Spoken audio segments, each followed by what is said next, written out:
Pelo sinal da Santa Cruz, livrai-nos Deus nosso Senhor dos nossos inimigos. Em nome do Pai, do Filho e do Espírito Santo. Amém. Ave Maria, cheia de graça, o Senhor é convosco. Bendita sois vós entre as mulheres, bendito é o fruto do vosso ventre, Jesus.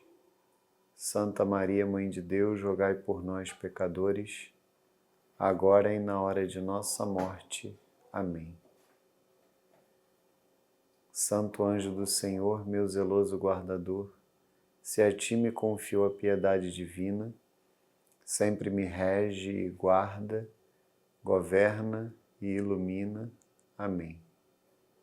Glória ao Pai, ao Filho e ao Espírito Santo, assim como era no princípio, agora e sempre, e por todos os séculos dos séculos. Amém.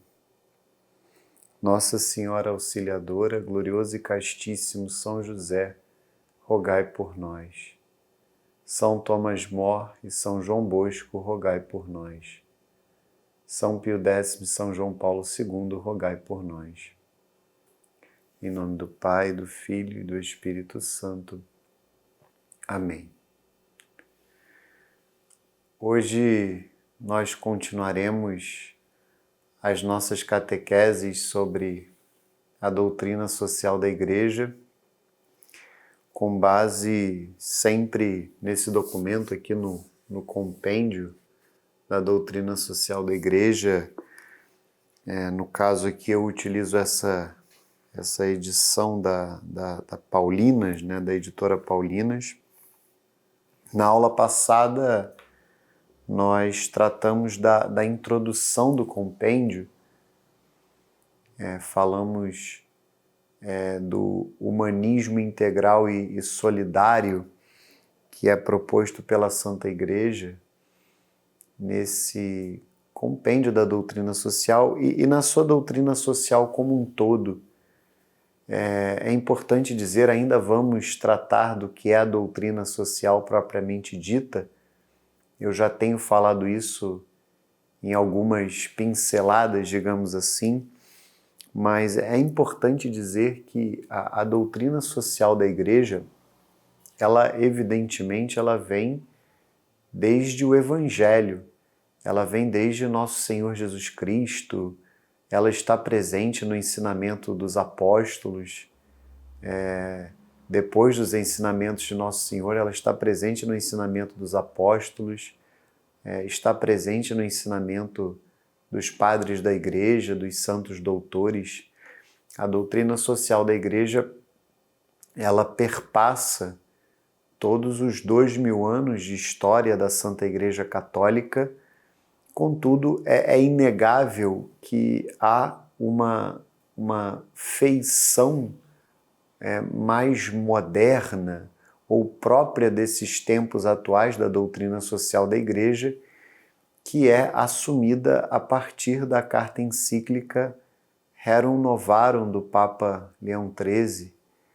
Eu gravo esta aula no dia 12 de maio de 2025 e com muita alegria tivemos na semana passada, no dia 8 de maio, ou seja, há 4 dias atrás, tivemos a eleição do Santo Padre, o Papa Leão XIV,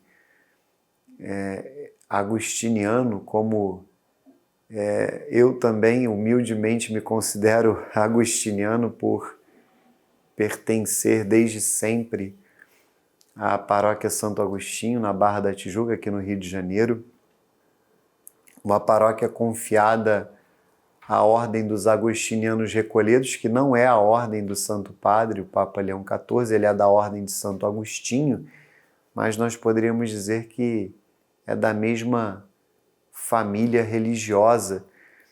E fiquei imensamente feliz em saber que o Papa escolheu esse nome, Leão XIV, também com base, né, na vida e no pontificado do Papa Leão XIII, que foi um Papa fundamental para a doutrina social da Igreja, e esse foi um critério muito especial na escolha do nome do nosso Papa Leão XIV.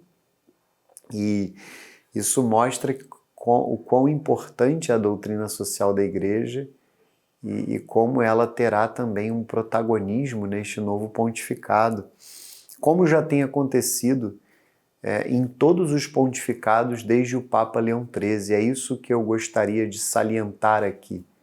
Por mais que a doutrina social da Igreja ela seja desde sempre, desde nosso Senhor Jesus Cristo, nós veremos na aula de hoje que ela já está presente também em germe no Antigo Testamento, desde a criação, nós poderíamos dizer. Há sim, sem dúvida nenhuma, uma guinada na doutrina social da Igreja a partir da carta encíclica Rerum Novarum do Papa Leão XIII.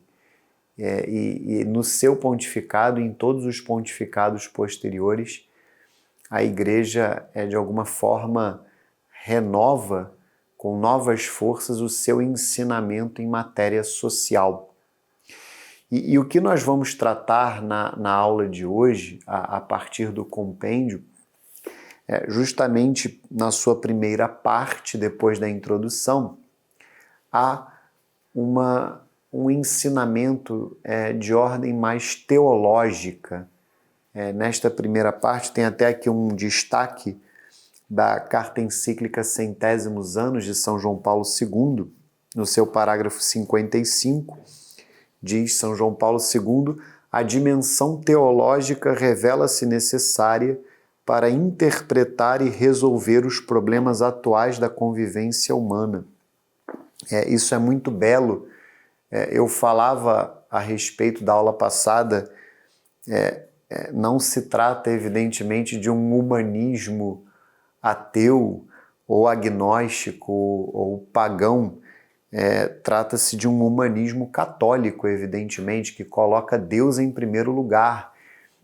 Claro que é um humanismo que reconhece a dignidade da pessoa humana, a alta dignidade do homem, que é criado por Deus e para Deus, criado para ser santo e para estar eternamente com Deus no céu. E é claro que quem crê em Deus reconhece a alta dignidade da pessoa humana. Contudo, falarmos de um humanismo católico significa colocar Deus em primeiro lugar sempre. E o compêndio mostra isso. Na sua primeira parte, há claramente um olhar para Deus. Por isso é que São João Paulo II aqui vai falar da importância da dimensão teológica para que nós possamos mais corretamente interpretar e não somente interpretar, resolver os problemas atuais da convivência humana ou da sociedade, nós poderíamos falar. E é isso que o compêndio fará. Especialmente nesta aula e na próxima, então, nós trataremos dessa dimensão mais teológica. Nós vamos dirigir os nossos olhares para Deus. Hoje nós trataremos, e começaremos a tratar do primeiro capítulo do Compêndio da Doutrina Social da Igreja, que vai falar do desígnio de amor de Deus a toda a humanidade. E este capítulo ele está dividido em 4 partes. Na aula de hoje nós trataremos das 2 primeiras partes e na próxima aula das 2 últimas.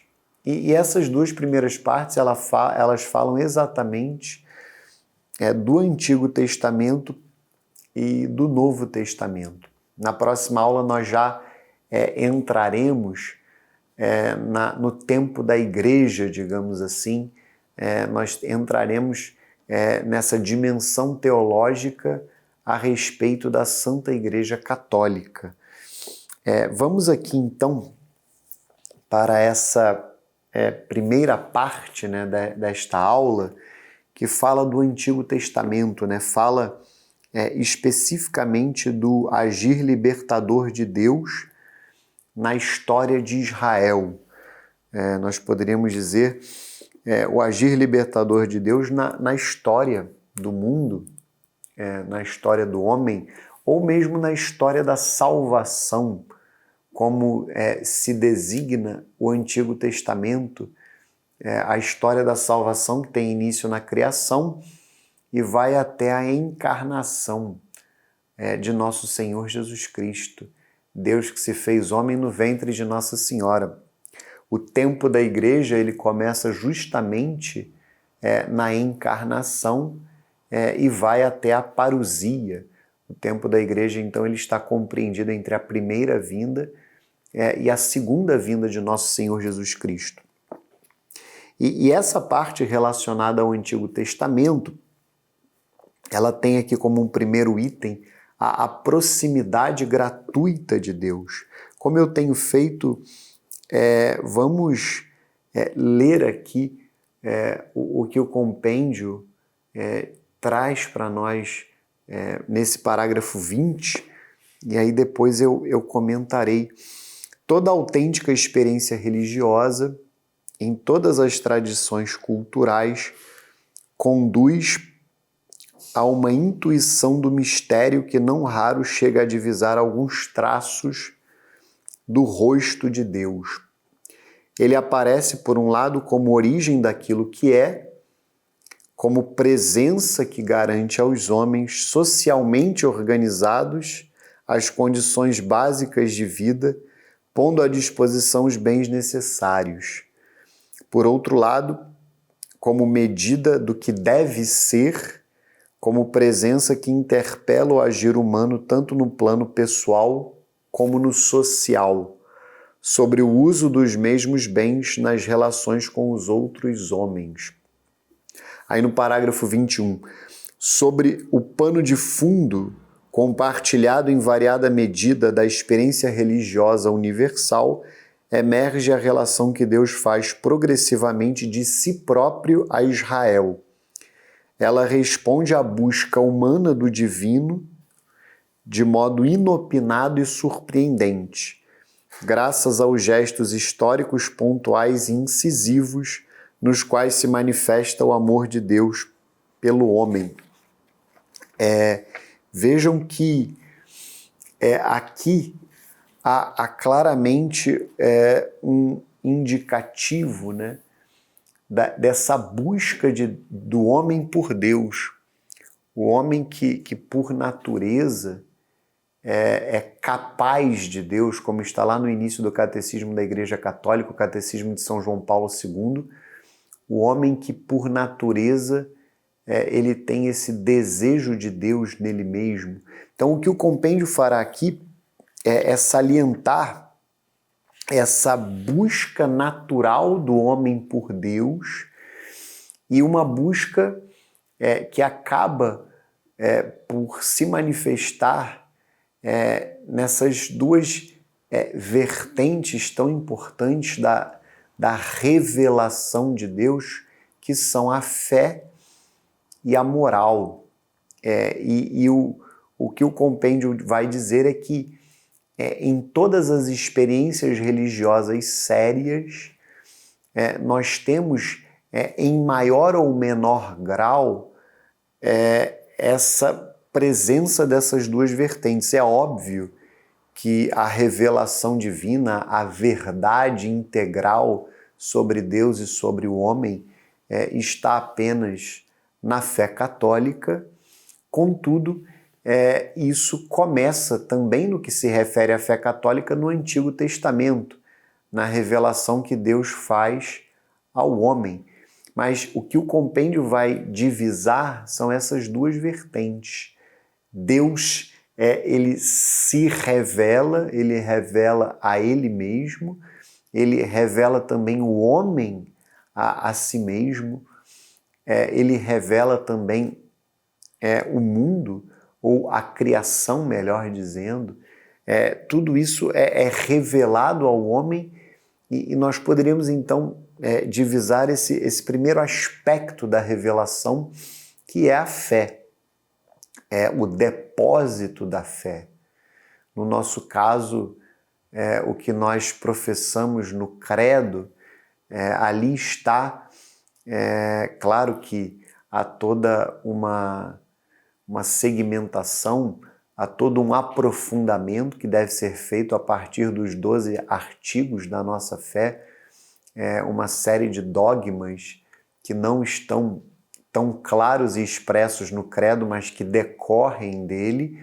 Contudo, o essencial da nossa fé está presente ali no credo. E mesmo no Antigo Testamento, o que o compêndio vai salientar é que Deus já revela ao homem, ele se revela, revela o homem a si mesmo, e também revela verdades fundamentais para que o homem compreenda a criação e o seu chamado a viver em sociedade. Então, esse é o primeiro aspecto da revelação que o compêndio falará de maneira muito clara.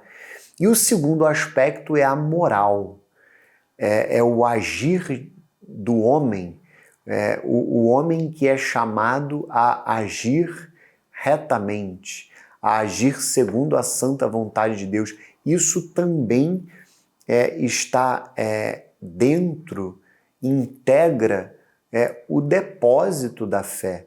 A moral também integra o depósito da fé, aquilo que Deus revela para o homem a respeito do seu agir, do que ele deve fazer. Isso também é parte integrante do depósito da fé, mas o compêndio então vai divisar, vai salientar esses dois pontos da revelação, a fé e a moral. E como eu dizia, esses dois pontos estão presentes em maior ou menor grau, de maneira menos perfeita e mais perfeita, em todas as experiências religiosas sérias. Por mais, é claro, como nós sabemos, essa fé e a moral, o ser de Deus, a verdade a respeito de Deus, a respeito do homem, a respeito da criação e da sociedade, e também a moral, aquilo que o homem deve fazer, isso só está presente de maneira íntegra e perfeita na fé católica. Na fé católica, fora da qual não há salvação. Isso fica muito claro pela leitura do compêndio, mas é importante salientarmos que aqui, de maneira muito primitiva, muito inicial, já está presente a doutrina social da Igreja. Já estão presentes ensinamentos sociais desde a criação, desde aquilo que nós poderíamos chamar de pré-história bíblica, ou nós poderíamos chamar de revelação natural, aquilo que nós vemos de maneira muito clara em Adão e Eva. Ali já está presente a doutrina social da Igreja em germe, mesmo de maneira primitiva. E dirá aqui o compêndio: a gratuidade do agir divino historicamente eficaz acompanha constantemente o compromisso da aliança proposto por Deus e assumido por Israel. Então aqui o compêndio começará a falar dos 10 mandamentos, do decálogo. Depois da criação, depois desta revelação natural que há de Deus ao homem, nós vemos a revelação de Deus no Antigo Testamento, a revelação de Deus a Israel. Deus que se revela aos nossos primeiros pais, Adão e Eva, e depois Deus que se revela aos patriarcas. Desde os patriarcas da pré-história bíblica, acima deles, acima de todos, nós poderíamos destacar Noé, mas a partir de Abraão, nós vemos um passo à frente nesta revelação. A revelação que é feita a Abraão, a Isaac, filho de Abraão, e a Jacó, filho de Isaac, aos filhos de Jacó, que dão origem às 12 tribos de Israel, a José, por exemplo, José do Egito. E aí sim, o compêndio vai destacar a revelação que é feita no Monte Sinai a Moisés. Essa revelação que integra também uma aliança, que é narrada ali no livro do Êxodo, mas também no livro do Levítico, dos Números e do Deuteronômio, nesses 4 livros do Pentateuco. Já essa parte dos patriarcas da pré-história bíblica está narrada no livro do Gênesis, mas ali nós já vemos em germe, de maneira primitiva, a doutrina social da igreja. O compêndio destaca aqui no parágrafo 23, do Decálogo deriva um compromisso que diz respeito não só ao que concerne a fidelidade ao Deus único e verdadeiro, como também as relações sociais no seio do povo da aliança. Então vejam mais uma vez aqui presente a fé e a moral. Deus que se revela, o Deus verdadeiro, é o Deus unitrino que aqui começa a se revelar, a revelação de nosso Senhor Jesus Cristo e do Espírito Santo, ela ainda não está clara, evidentemente, mas o Deus que se revela a Abraão e aos patriarcas e depois a Moisés é o Deus unitrino, é o Deus único, é o Deus verdadeiro. E vejam que aqui ficam claras as obrigações do homem para com Deus e as obrigações do homem para com o próximo também. As obrigações do homem no que se refere à vida social. Por isso é que já está presente a doutrina social da igreja aqui. A revelação de Deus ao homem, ela interfere diretamente na relação do homem com o próximo, na relação do homem com os seus próximos, na relação do homem em sociedade. E isso é a doutrina social da igreja. A doutrina social da igreja nada mais é do que esse conteúdo da revelação que hoje nós poderíamos falar a Sagrada Escritura, a Sagrada Tradição, a doutrina da Santa Igreja, o conteúdo da revelação que se projeta sobre a sociedade. E isso já acontece no Antigo Testamento de maneira muito clara. Já há no Antigo Testamento ensinamentos em matéria social. E é isso o que o compêndio vai falar. Revelações, preceitos a respeito, por exemplo, do pobre, do estrangeiro, e de uma relação do homem com o próximo de uma maneira geral. Isso já está presente claramente no Antigo Testamento. Isso já está presente claramente na revelação que Deus faz no Antigo Testamento. Continua aqui o compêndio no parágrafo 24. Entre as múltiples disposições inspiradas por Deus, que tendem a concretizar o estilo de gratuidade e de dom, a lei do ano sabático, celebrado a cada 7 anos, e do ano jubilar a cada 50 anos, se distingue como uma importante orientação, ainda que nunca plenamente realizada, para a vida social e econômica do povo de Israel. É uma lei que prescreve, além do repouso dos campos, a remissão das dívidas e uma libertação geral das pessoas e dos bens. Cada um pode retornar à sua família e retomar a posse do seu patrimônio. Os preceitos do ano sabático e do ano jubilar constituem uma doutrina social, vejam, inútil, uma doutrina social em germe, uma doutrina social primitiva, nós poderíamos dizer. Tais princípios tornam-se o fulcro da pregação profética que visa proporcionar a sua interiorização.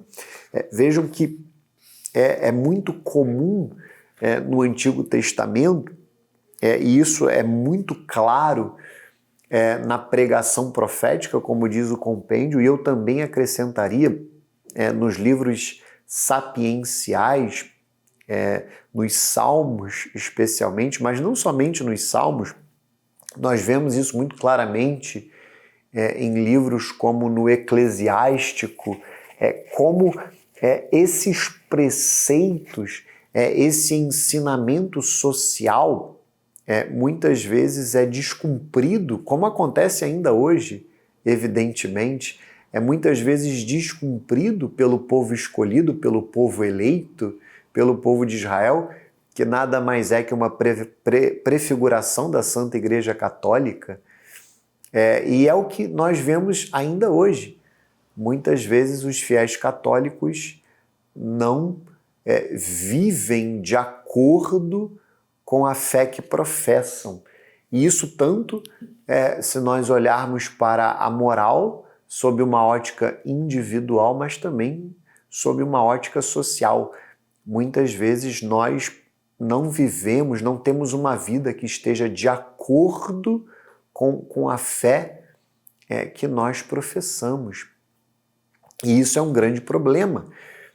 De maneira que são muito atuais estes textos dos profetas que realçam, como diz aqui o compêndio, a importância da interiorização da lei. Uma lei que de fato mude a nossa vida, mude a nossa vida desde dentro, desde a alma, desde o coração. E aqui também em matéria social.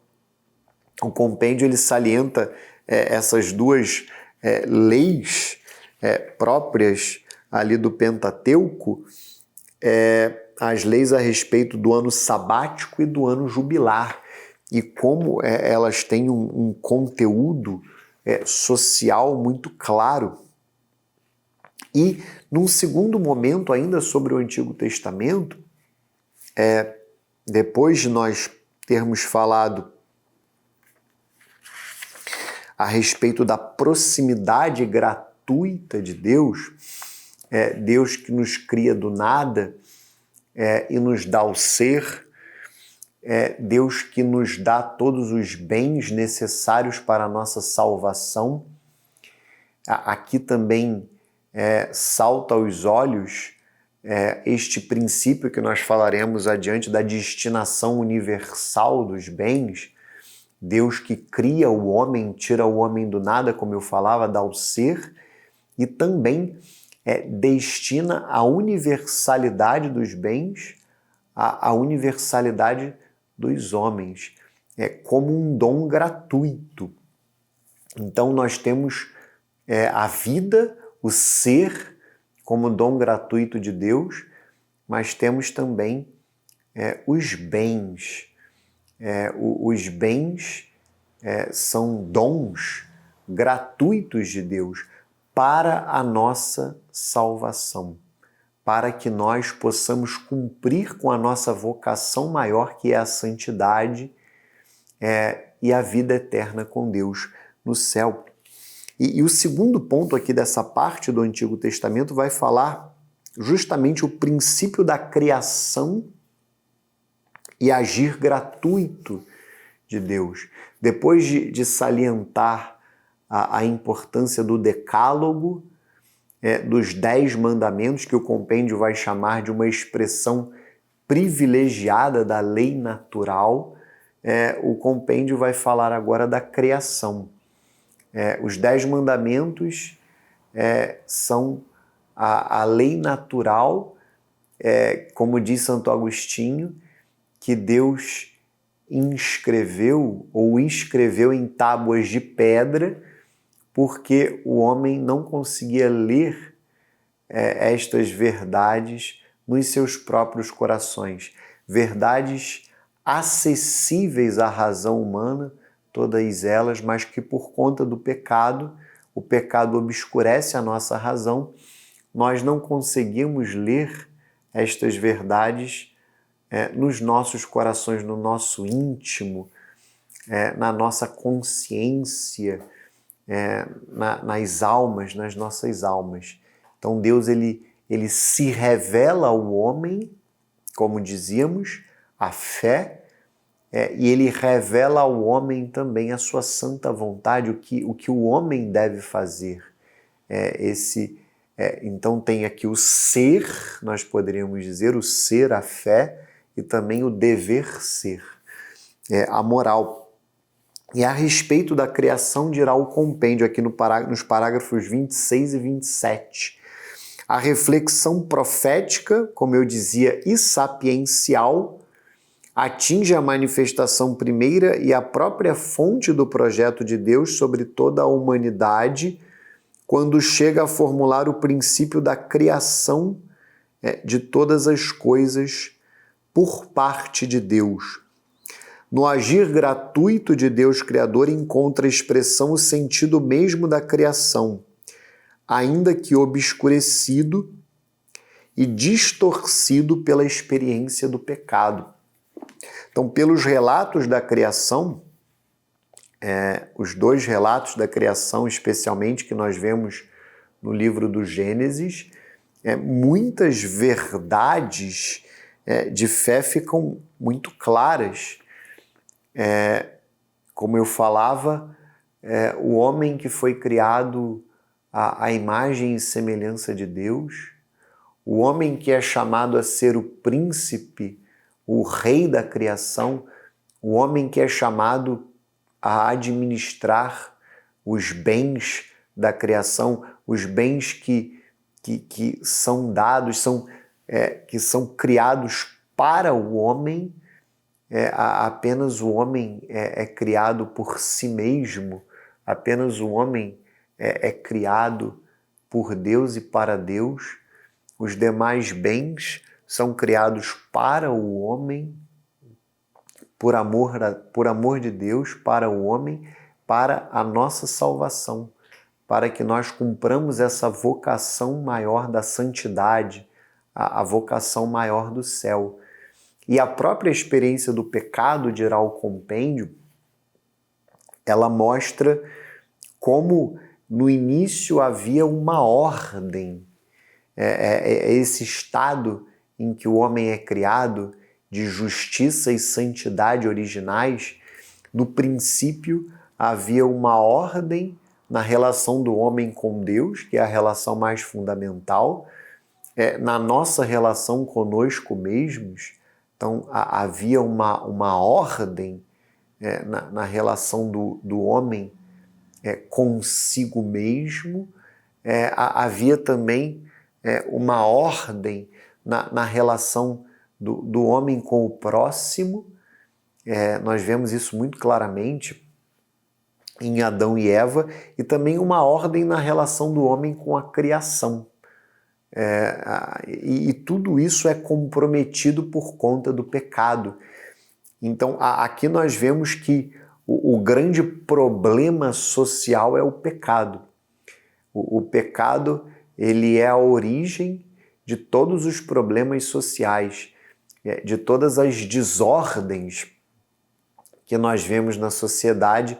Todas elas, absolutamente todas, são causadas direta e indiretamente pelo pecado, de maneira que não há verdadeira solução para nenhum problema social que passe ao largo da conversão, que passe ao largo da fé católica, que passe ao largo da moral católica, de acordo com os 10 mandamentos, de acordo com a lei natural.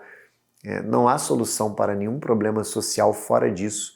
E esses relatos da criação também deixam isso muito claro, como o pecado desordena todas essas relações que eu mencionei.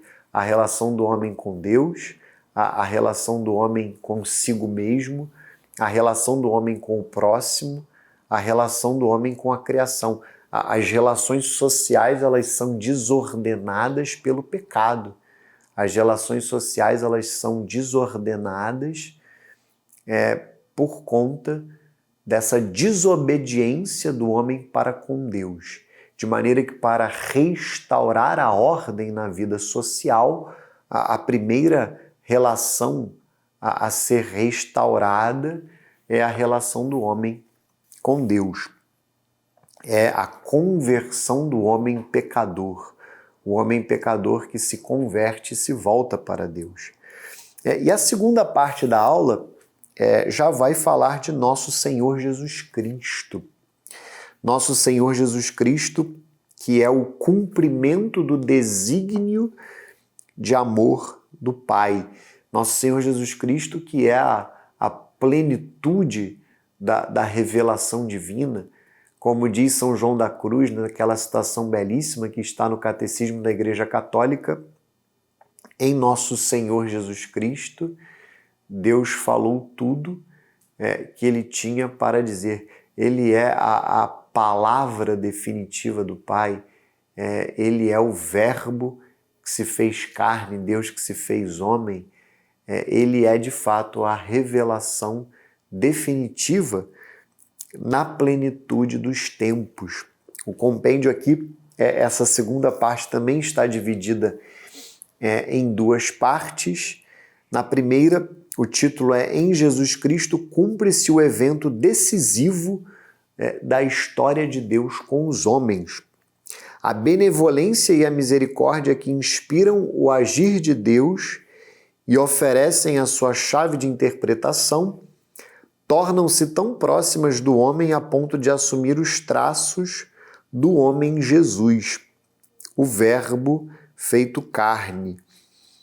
O amor que anima o ministério de Jesus entre os homens é aquele mesmo experimentado pelo Filho na união íntima com o Pai.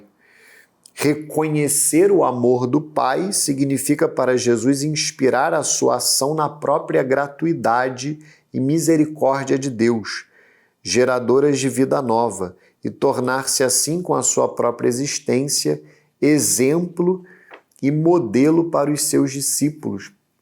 Vejam que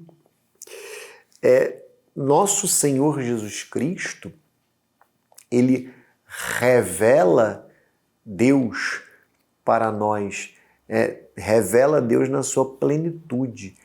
No Antigo Testamento, evidentemente, já há a revelação divina, e uma revelação divina, evidentemente, que se mantém, uma revelação divina verdadeira e plena sob certo aspecto, mas em nosso Senhor Jesus Cristo, Deus se revela como uno e trino. Nosso Senhor Jesus Cristo, evidentemente, Ele é o Filho, a segunda pessoa da Santíssima Trindade, e Ele se revela como Filho. Naturalmente, se Ele é o Filho, há um Pai, então Ele revela o Pai também e revela o Espírito Santo. Então, em nosso Senhor Jesus Cristo, nós poderíamos dizer, Deus ganha um rosto. Ele revela a face de Deus, Ele revela o rosto de Deus, Ele revela o Deus verdadeiro, o Deus uno e trino, Ele revela a Santíssima Trindade.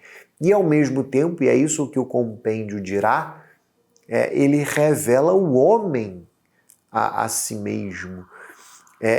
Como Ele é Deus que se fez homem, Ele revela a Santíssima Trindade, mas também revela o homem. Em nosso Senhor Jesus Cristo, o homem vislumbra, o homem conhece a verdade de Deus sobre o próprio homem. Ele revela o projeto original de Deus para o homem. Ele é o homem perfeito, o homem totalmente conforme a santa vontade de Deus. Ele que é santíssimo, Ele que é o próprio Deus que se fez homem, Em nosso Senhor Jesus Cristo, então, nós vemos o rosto de Deus, mas também vemos o rosto do homem. Ele que é uma pessoa divina, a segunda pessoa da Santíssima Trindade, mas que assume a natureza humana sem deixar de ser Deus. Uma só pessoa com duas naturezas, a natureza divina e a natureza humana. Então vejam como nosso Senhor Jesus Cristo, eu poderia dizer nele mesmo, ali já há uma doutrina social. A própria pessoa de nosso Senhor Jesus Cristo já é uma doutrina social, na medida em que ele, enquanto homem, ele viveu em sociedade desde a Sagrada Família e ele quis viver. E é muito belo nós pensarmos que tudo aquilo que foi tocado por nosso Senhor Jesus Cristo foi redimido, foi salvo. Então, todas as realidades assumidas, tocadas, vividas por nosso Senhor Jesus Cristo, elas foram redimidas, elas foram salvas. Todas as realidades vividas por nosso Senhor Jesus Cristo, elas se tornam salvíficas. Nós poderíamos mencionar aqui de uma maneira geral a família, a vida familiar, o trabalho, a vida profissional e a vida social como um todo, que foram diretamente tocadas por nosso Senhor Jesus Cristo, elas que desde a criação já eram salvíficas de alguma maneira, pelos eternos desígnios de Deus, mas a partir de nosso Senhor Jesus Cristo, elas têm um aspecto de fato redentor, um aspecto de fato salvífico. E é isso que o compêndio vai salientar. Estes, no caso os homens, nós, são chamados a viver como ele, e depois da sua Páscoa de morte e ressurreição, também nele e dele, graças ao dom sobreabundante do Espírito Santo, o Consolador que interioriza nos corações o estilo de vida de Cristo mesmo. Então, ele também nos ensina a viver. Nosso Senhor Jesus Cristo também nos ensina a sermos homens. Como eu falava, ele revela Deus a nós, mas ele revela também o próprio homem. E também o homem na sua dimensão social. Por isso é que nosso Senhor Jesus Cristo, em si mesmo, ele é a doutrina social da igreja. Eu poderia dizer, nosso Senhor Jesus Cristo é a doutrina social da igreja. No seu ser, na sua vida, nos seus ensinamentos. Ele é a doutrina social da igreja. E quando nós falamos da doutrina social da igreja, nós estamos a falar de nosso Senhor Jesus Cristo. Cabeça e também, claro, do seu corpo místico, que é a igreja, como nós veremos na próxima aula. E aqui, na segunda parte desse ponto 2, que vai falar de nosso Senhor Jesus Cristo, vai falar, poderíamos dizer, do Novo Testamento, o compêndio vai salientar, como eu falava, a revelação do amor trinitário. O testemunho do Novo Testamento com o deslumbramento sempre novo de quem foi atingido pelo fulgor do amor de Deus, Romanos 8, 26, colhe na luz da plena revelação do amor trinitário proporcionada pela Páscoa de Jesus Cristo, o significado último da encarnação do Filho de Deus e da sua missão entre os homens. Escreve São Paulo, se Deus é por nós, quem será contra nós? Aquele que não poupou o seu próprio Filho, mas que por todos nós o entregou, como não nos dará também com ele todas as coisas? Romanos 8, 31, 32. Lá no parágrafo 31, isso que eu acabei de ler estava no parágrafo 30, no parágrafo 31, o rosto de Deus progressivamente revelado na história da salvação resplandece plenamente no rosto de Jesus Cristo crucificado e ressuscitado. dirá o compêndio: Deus é Trindade, Pai, Filho, Espírito Santo, realmente distintos e realmente um, porque comunhão infinita de amor, com palavras e obras e de modo pleno e definitivo com a sua morte e ressurreição, Jesus revela à humanidade que Deus é Pai e que todos somos chamados por graça a sermos filhos dele no Espírito. E por isso, irmãos e irmãs entre nós. Isso é muito belo. Se nós olharmos para a Santíssima Trindade, revelada definitivamente por nosso Senhor Jesus Cristo, nós poderíamos, de maneira muito singela, explicar a Santíssima Trindade à luz do amor. O Pai ama o Filho é amado pelo Pai, e poderíamos dizer ama o Pai de volta, e o amor entre o Pai e o Filho é o Espírito Santo. O Espírito Santo é o amor de Deus em pessoa e pessoa divina, dirá São Paulo na própria carta aos Romanos, aqui já citada pelo compêndio. A esperança não decepciona, estamos no ano jubilar da esperança. O amor de Deus foi derramado em nossos corações, graças ao Espírito Santo que nos foi dado. Vejam então essa comunhão do amor trinitário, e claro, de uma maneira simbólica, metafórica. A Trindade é sociedade também, é comunhão de amor. Um só Deus e três pessoas divinas em uma comunhão eterna de amor.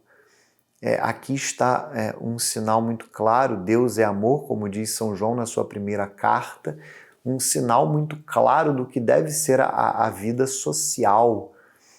A partir da família, a família tão simbolizada de maneira tão profunda na Santíssima Trindade, mas para além da família, toda e qualquer sociedade ela é simbolizada também na Santíssima Trindade.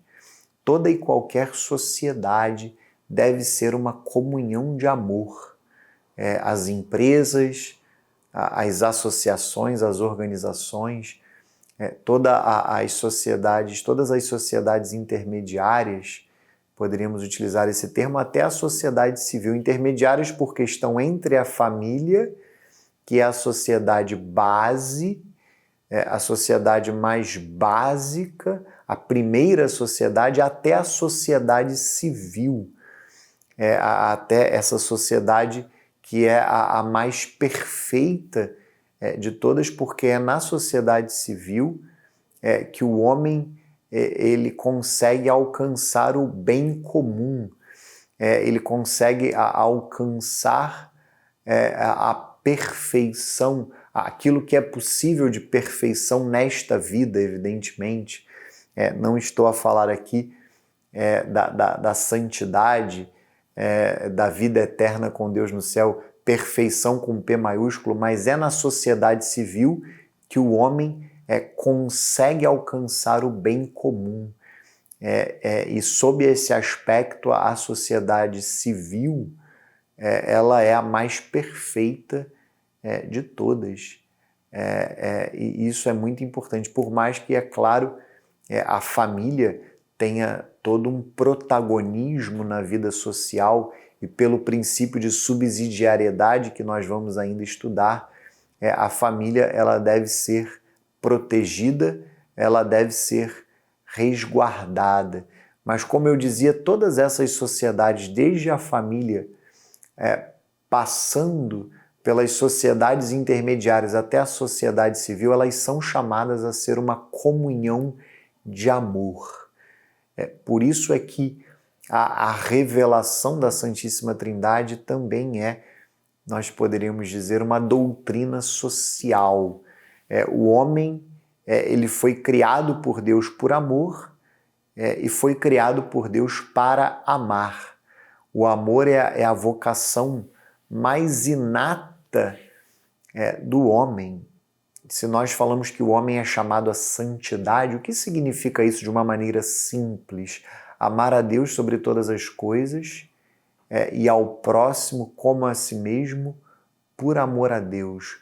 O homem que é chamado a amar a Deus, a ele mesmo e ao próximo na vida social.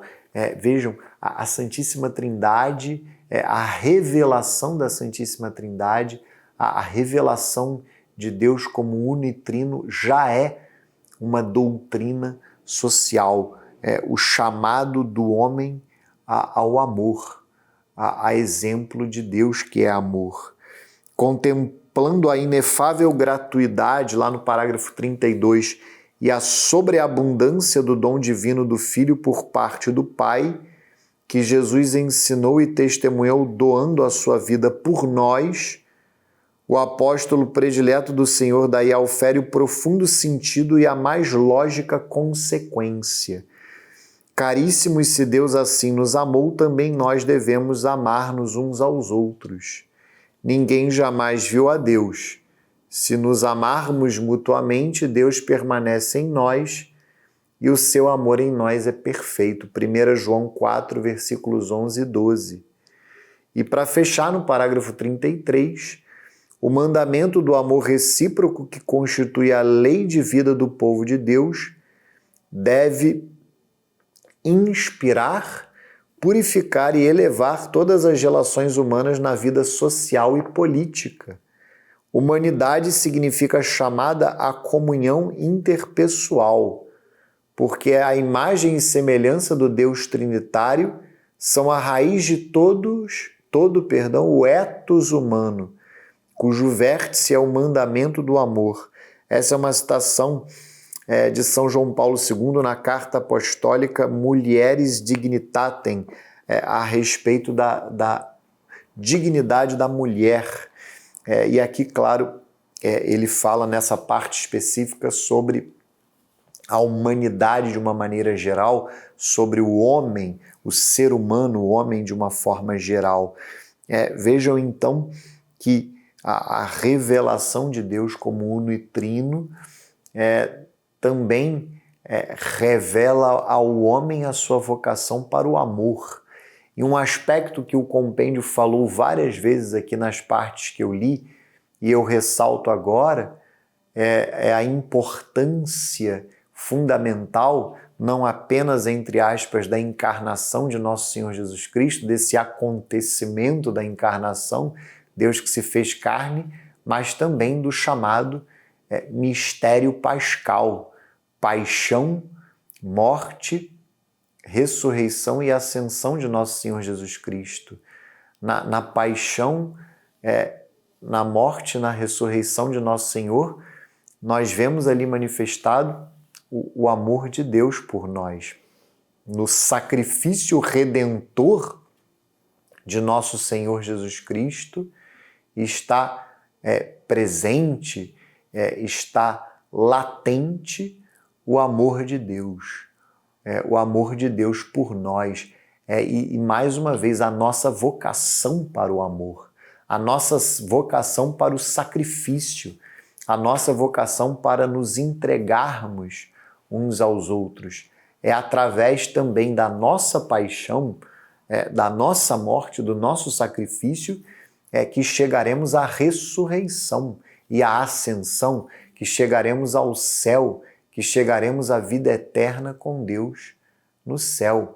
É a partir da nossa união com o sacrifício redentor de Nosso Senhor Jesus Cristo. E isso também é doutrina social da Igreja.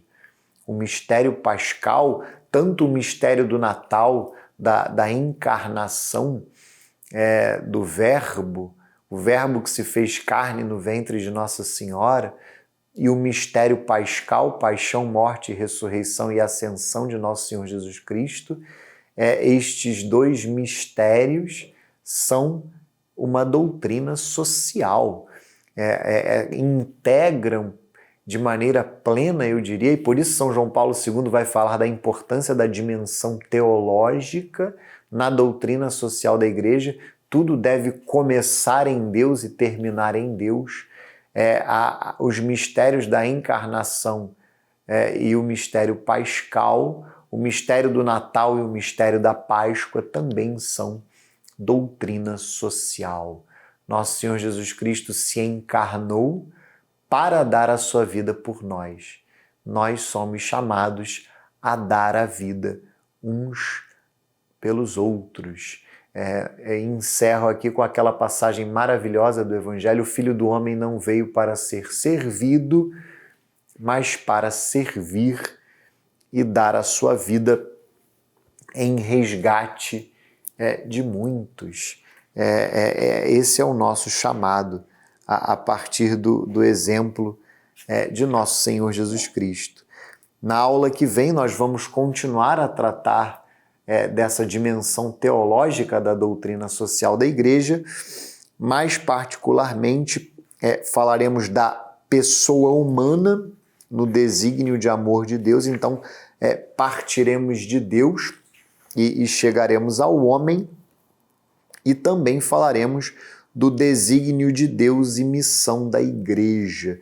Então falaremos do homem criado à imagem e semelhança de Deus, e falaremos também da missão da Igreja, do corpo místico de Nosso Senhor Jesus Cristo, que é a Santa Igreja Católica.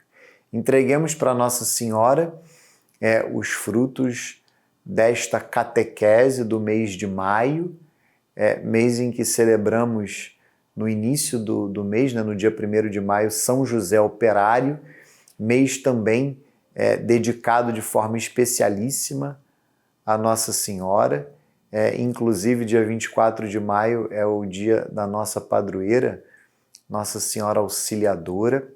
Então, os nossos dois padroeiros, São José Operário e Nossa Senhora Auxiliadora, são celebrados neste mês de maio. Entreguemos para ela, então, os frutos desta aula e retomaremos com as nossas catequeses a respeito da doutrina social da Igreja no mês de junho. Em nome do Pai, do Filho e do Espírito Santo. Amém. Ave Maria, cheia de graça, o Senhor é convosco. Bendita sois vós entre as mulheres, bendito é o fruto do vosso ventre, Jesus.